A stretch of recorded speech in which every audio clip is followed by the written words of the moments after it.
Good evening, ladies, gentlemen, and non-binary peoples. This is Bronson's By Any Means Necessary Fantasy Football Talk for Thursday, October 27th, 2022. Just trying to get this phone on here nice and balanced.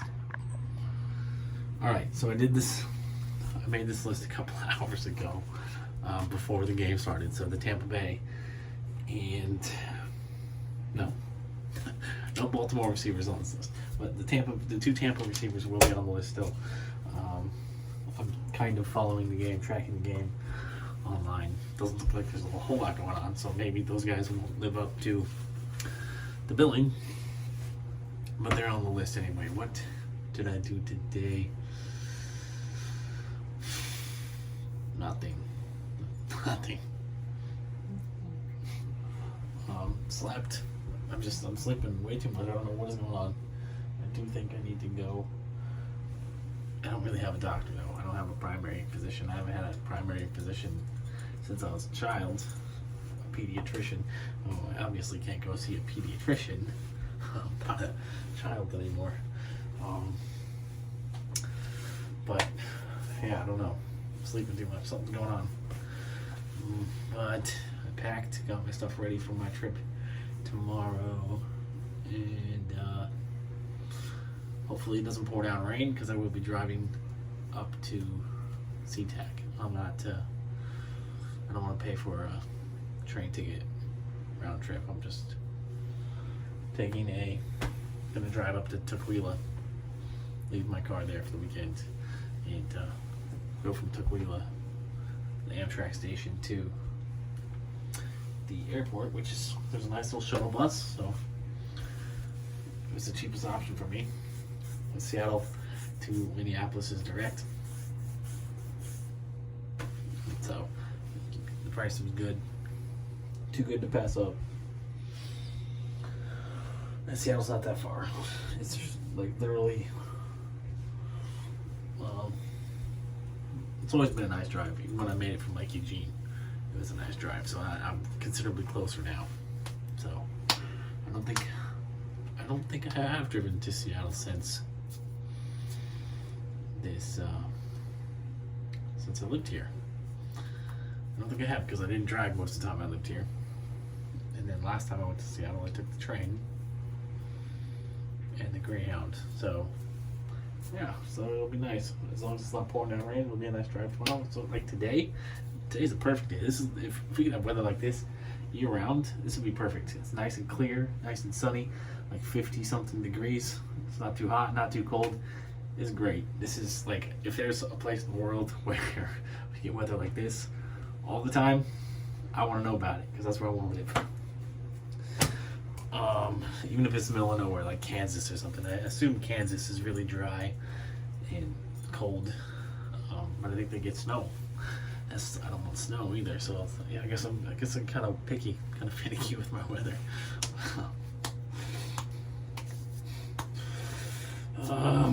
I don't have a whole lot to say. I do want to get this video recorded and uploaded. I do have 4 spikes and 4 yikes at wide receiver. I've tried to do 5. I like 5. It's a much better number than 4. But I don't. So I have 4 and 4. But let's get to it. This is your top 30 list for the week. Your wide receiver ones for week 8. Starting with number 1, you got Cooper Kupp of the Rams against the 49ers. 2, we got Tyreek Hill at the Lions. 3, we got Stephon Diggs versus the Packers. 4, we got my boy Justin Jefferson versus the Cardinals.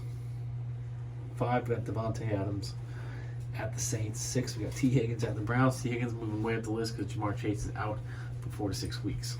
So, in case you didn't know that, now you do. A.J. Brown versus the Steelers at 7 and 8. We got Amon-Ra St. Brown versus the Dolphins. Actually, hold on 1 second.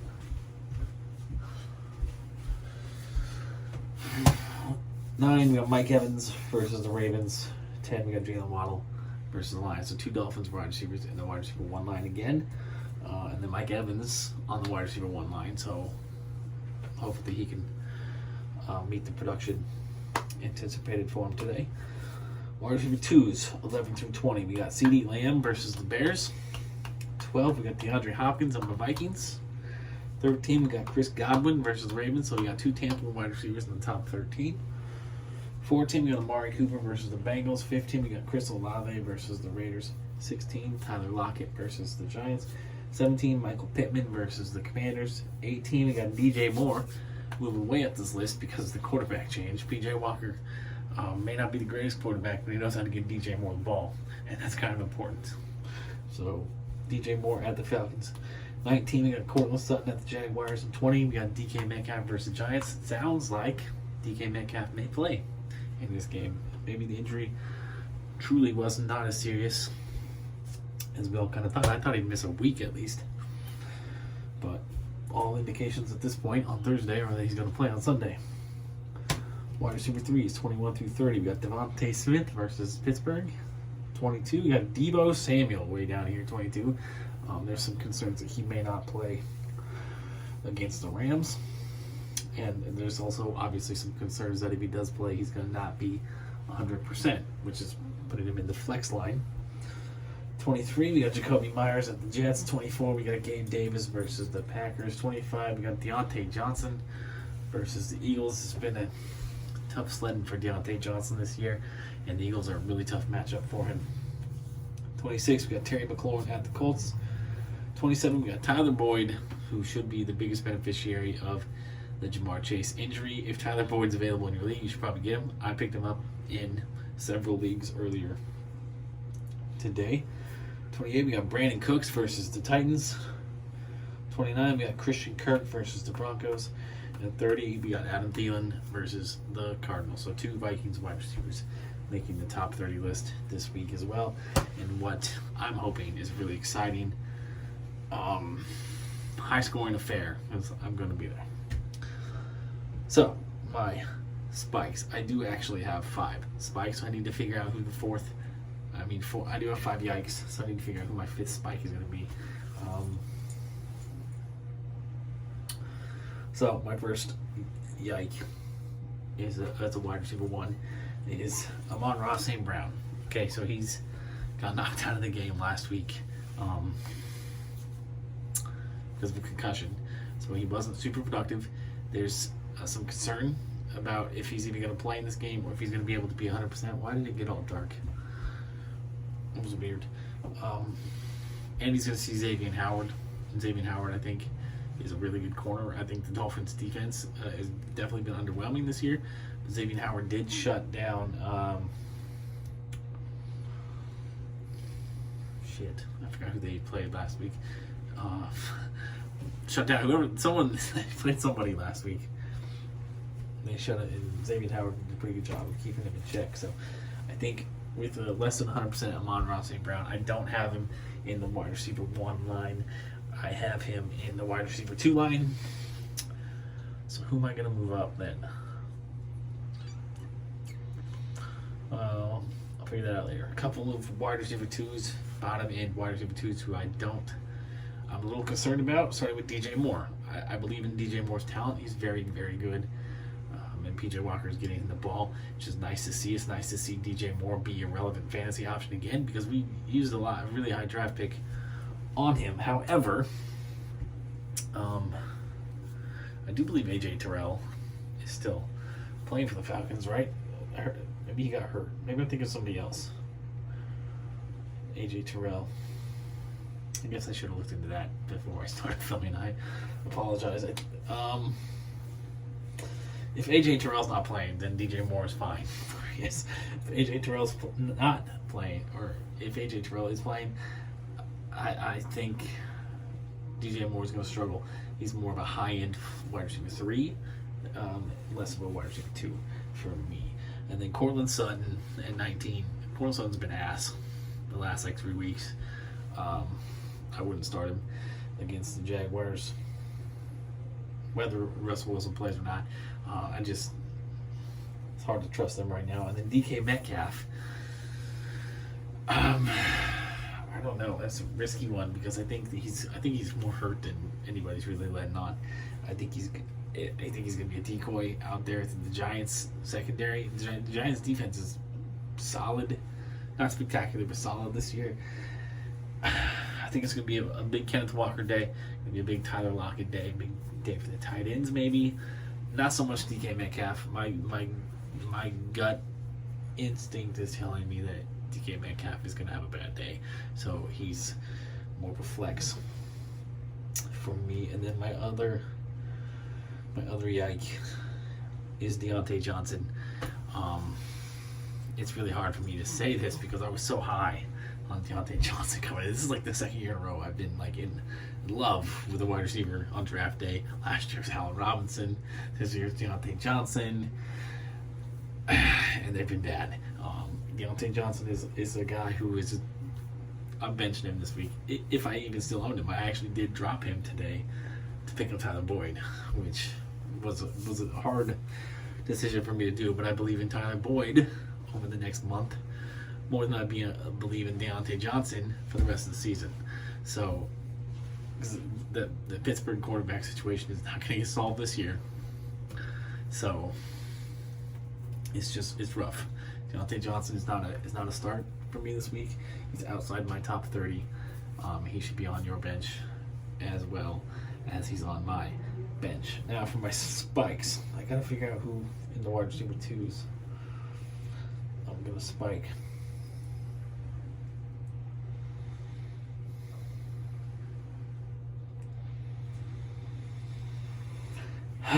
Okay, I'm gonna spike DeAndre Hopkins against my Vikings. I know that it's as long as DeAndre Hopkins is the only one that has some success this week, I'm okay with it. The Vikings secondary is young, talented but young, still learning, not great. DeAndre Hopkins is a guy on a mission. I think he's pissed off because of his 6-game suspension. He's been a wide receiver one his whole career. And his first game back, he had 10 catches, 140 yards. The only thing he lacked last week was a touchdown. I think the touchdown comes this week. I think the target share is still going to be huge. DeAndre Hopkins is a monster. He's going to continue to be a monster. He's a wide receiver one for me instead of Amon-Ra St. Brown. So DeAndre Hopkins is my first spike.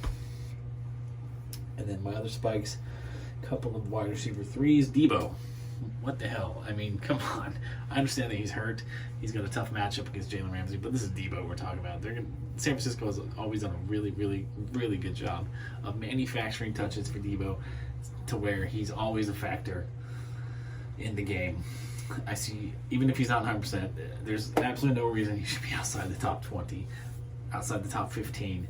Debo, like, maybe I'm biased. I'm a big Debo guy, big Debo lover, but Debo's a top 15 guy for me, especially with all these, DJ Moore, Cortland Sutton, DK Metcalf. I think they're going to have rough weeks, not wide receiver twos. Debo should definitely be ahead of them in the rankings, so that would put him in at least 18.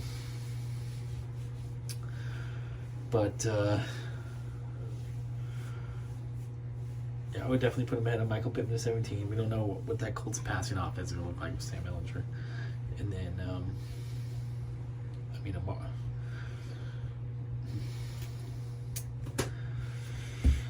I don't know. I'd put him ahead of everybody except CeeDee Lamb. And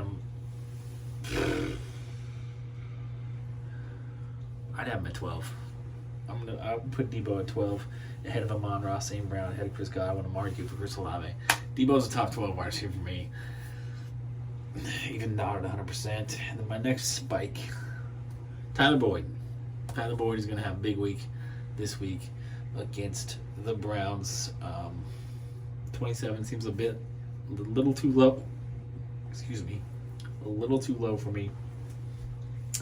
He's a top 20 play for me, ahead of DJ Moore, ahead of Cortland Sutton, ahead of DK Metcalf.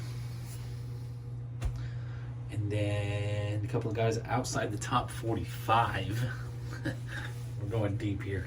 Outside the top 45, who I think could be flex considerations, starting with Wan'Dale Robinson of the Giants.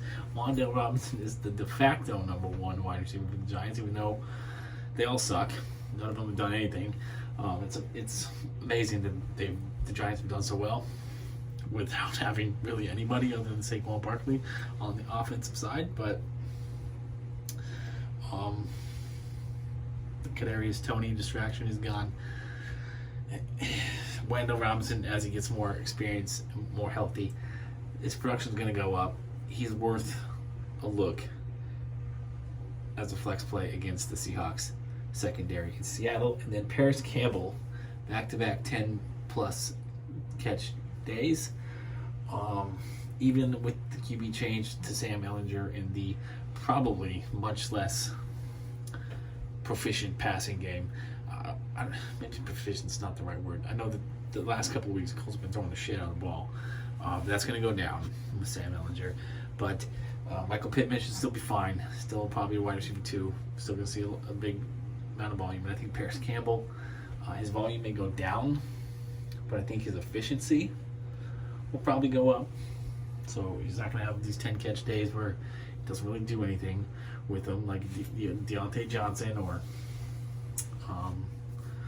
Jalen Waddle last year. Had like 95, 100 catches, but very few yards, per catch. I think that'll go up for Paris Campbell.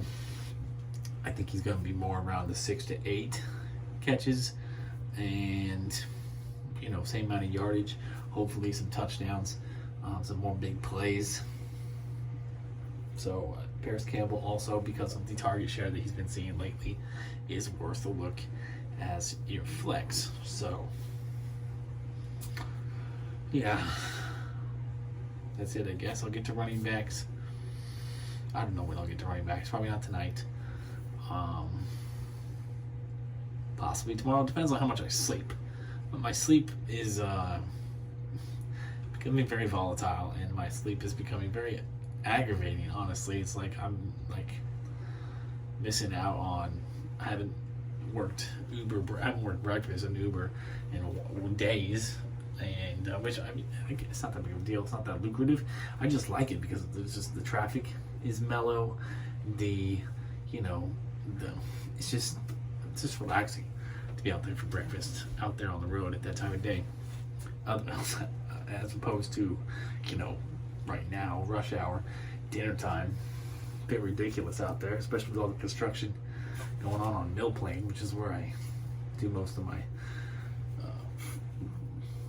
my business, because that's kind of as close to where I live. I like to stay as close to where I live as possible most of the time.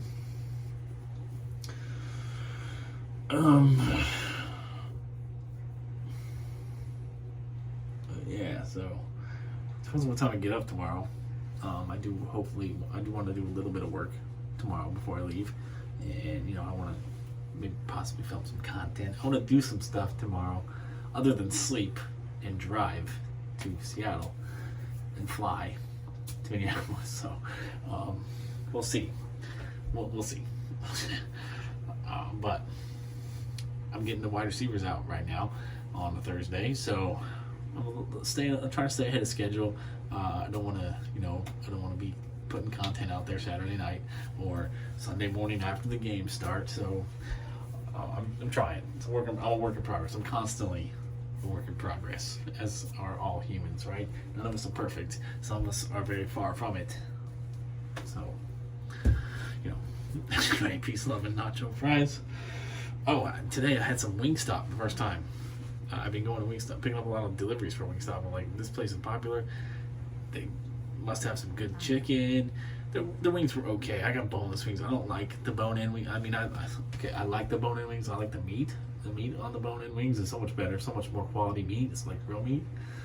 But I don't like the bone. I've always had this thing. I don't like having to work for my food. I most don't like crab and lobster or bone-in chicken, bone-in ribs. This is not my thing. I don't like dealing. It's just there's a lot of anxiety that is attached to a bone. So what I think these restaurants should do, it's a brilliant idea. I don't know why no one's ever thought of this, is they should take the meat off the chicken themselves and then sell the meat from the bone to customers. Like, people would love it, because we all want that quality bone-in chicken meat. We just don't want the bone in. So just do the deboning for us, put in a little extra work, charge a little more money. We'll pay for it. I promise you, we'll pay for it. And you'll have yourself, you'll be making money hand over fist. I promise you. I don't know why they don't do that. But boneless chicken wings are fine too. I got the Cajun ones. God, Cajun, always a go-to. Cajun and then garlic parmesan. Those are like my two favorite flavors. They're both good. Both really good. Cajun had enough kick, but not super hot. And then I got the cheese fries, which jalapeno cheese. Not super impressed with those. Probably won't get those again. But the wings, quality boneless chicken wings. Not complaining there.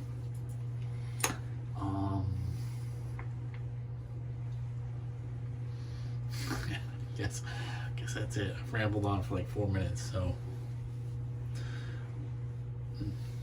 I don't have much else to say. I'm just making this awkward now. Peace, love, and nacho fries. Good night. Good luck.